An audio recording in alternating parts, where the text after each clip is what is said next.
काठमाडौँदेखि भैरवकुण्डसम्मको यात्रा हामी ठिमीबाट सुरु गर्दैछौँ। हामी काठमाडौँबाट साँझ निस्केका थियौँ र हामी सुकुटी बस्ने हिसाबले बेलुकाको समय हिँडेका हौँ।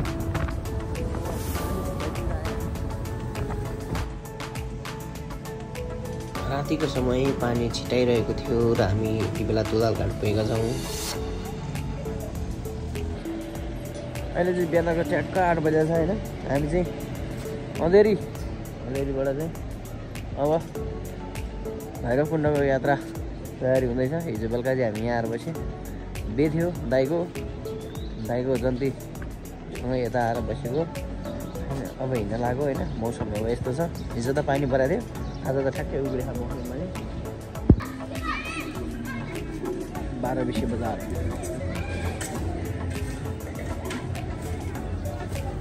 मौरी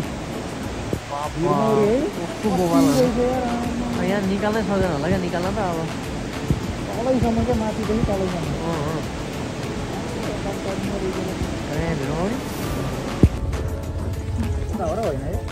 सिन्धुपाल्चोक छ्याङस्याङ भन्ने ठाउँ हो यो चाहिँ। छ्याङसिङ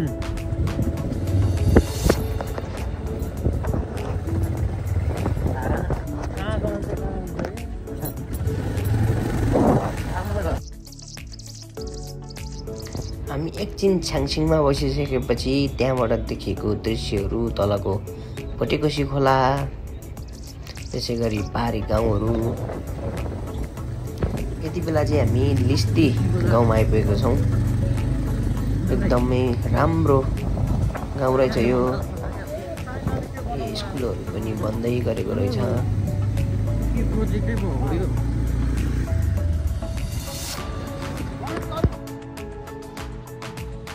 टोलीहरू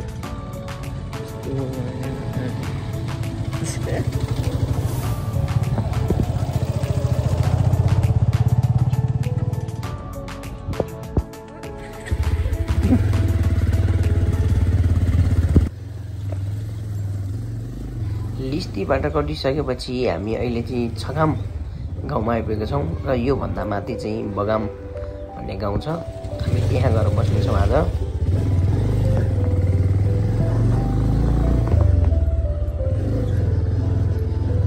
एकदमै सुन्दर रहेको यो छगाम गाउँ, त्यसै गरी फुलेको लाली गुराँसहरू सँगै हरियो वातावरण।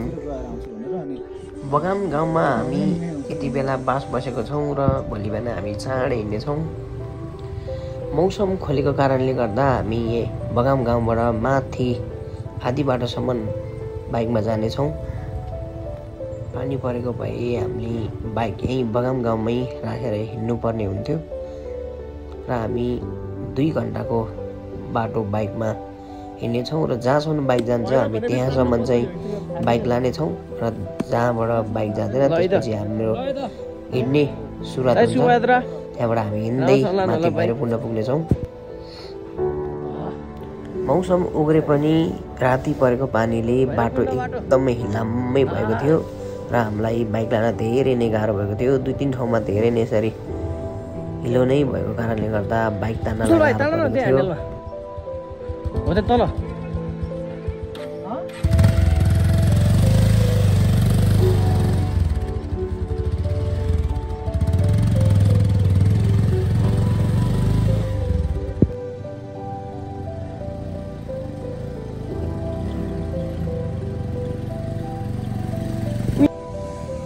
भैरवकुण्ड बाइकले नतानेर यहाँ हिँडाइ के छ दाइ? कस्तो हुँदैछ भाइ? के छ अनि सकेला? पुगिन्छ आज? हिँड्दै कि बाइकमा? खेल्दै नि होइन त?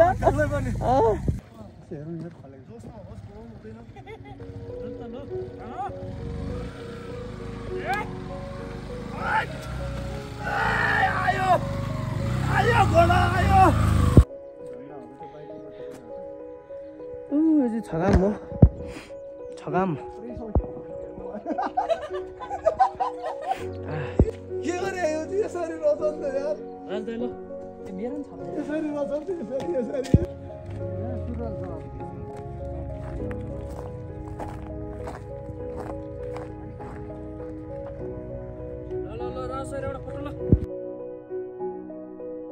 तलसम्मै परेकोले गर्दा हामीले चाहिँ आधी बाटोमै बाइक राखेर त्यहाँबाट हिँड्न सुरु गरेको छौँ। हिउँ नपरेको भए हामी माथिसम्म जाने थियो बाइक, अलि सजिलो हुने थियो, तर अलि तलैदेखि हिँड्न परेको छ अहिले हामी चाहिँ।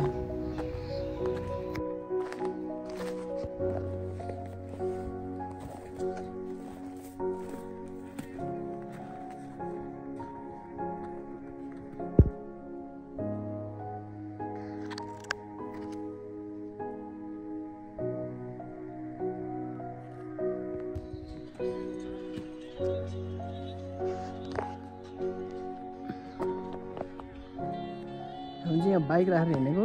अब यहाँबाट चाहिँ आउन त माथिसम्म आउनु रहेछ, तर हिउँले आउनु सकेन, 2-4 चोटि लडियो। अब चाहिँ हिँड्दै हो, यस्तो छ बाटो। माथि गएर हाल्दा मैले पुरै 100% छ, सुई जग्गा हिँड्दैन क्या।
भैरवकुण्ड सिन्धुपाल्चोक धेरै दुःख गरेर आइयो।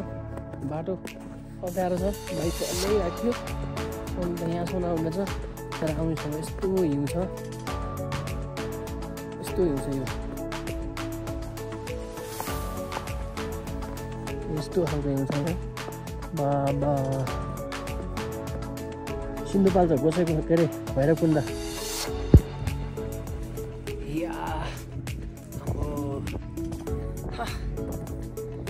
दामी बबाल कस्तो छ, पुरै गाडी नै छ यहाँ हिउँ, पुरै गाडी छ यहाँ हिउँमा। कस्तो छ बाटो, यो अरूले हिँडेको गोरेटो बाटो मात्रै हिँड्न सकिन्छ। कहाँ पट्नु लाग्छ।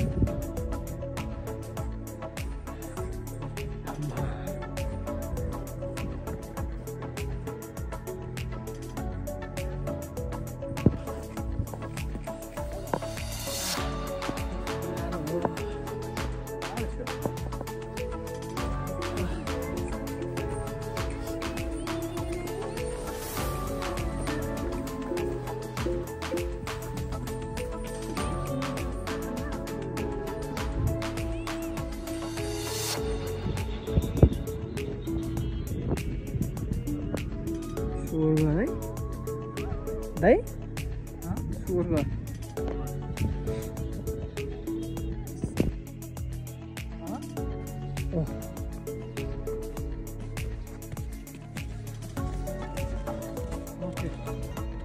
गरौँला नि त गरौँ त गर्दै जाउँ होइन। सुबोबाल है दामी हिउँ, आमामा यहाँ हिउँ यहाँ ओहो हो दाइ के छ दाइ, कस्तो भइरहेछ ट्रेकिङ? सिन्धुपाल्चोक भैरवकुण्ड के छ भाइ? भैरवकुण्ड कस्तो छ? खतरा।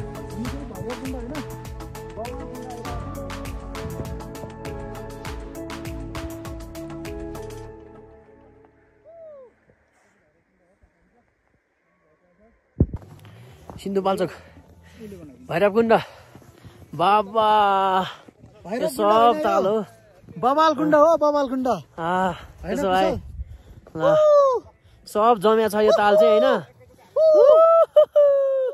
है।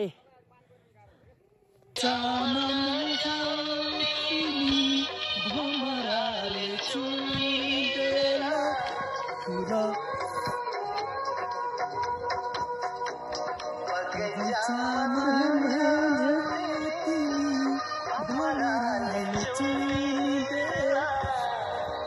सोचेर